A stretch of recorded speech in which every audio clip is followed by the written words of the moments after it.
ہمارا ٹاپک ہے مسلم نفسیات کا پس منظر۔ مسلم سائیکالوجی کا جو ہسٹوریکل بیک گراؤنڈ ہے اس کا تعارف یا انٹروڈکشن آپ کہہ لیں گے، یہ سب سے پہلے جو ہم کویسچن اگر آئے تو ایڈ کریں گے۔ تو چلیے شروع کرتے ہیں۔ Back ground of Muslim psychology.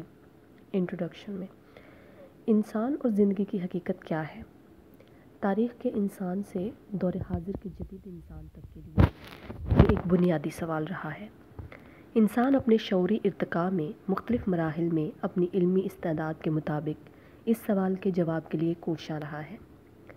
انسان کی بہت سی منظم فکری کاوشوں کا آغاز 6 صدی قبل مسیح کے یونانی دور سے ہوتا ہے۔ یونانیوں نے دیو ملائی تصورات سے ہٹ کر انسانی فطرت کی عقلی تعبیر پیش کرنے کی کوشش کی۔ اس عہد کے مفکرین میں بقراط، سقراط، افلاطون اور ارسطو کے نام قابل ذکر ہیں۔ بقراط نے انسانی شخصیت کو مزاج کے اعتبار سے 4 قسموں بلغمی، دموی، صفراوی اور سوداوی میں بیان کیا۔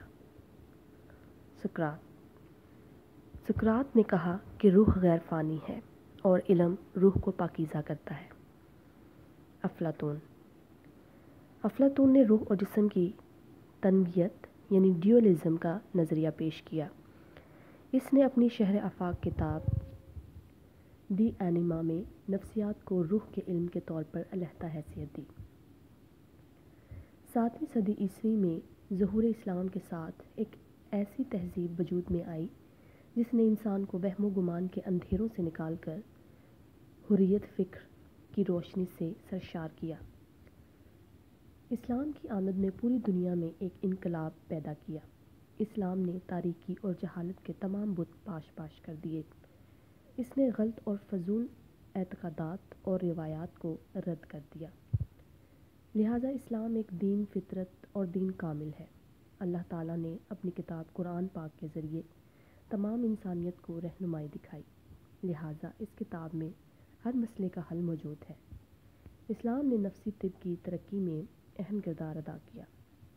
انسان کی نفسیاتی ماہیت کے ضمن میں مسلمان مفکرین نے انتہائی فکر انگیز نظریات پیش کیے جس کی اساس قرآن اور حدیث ہے۔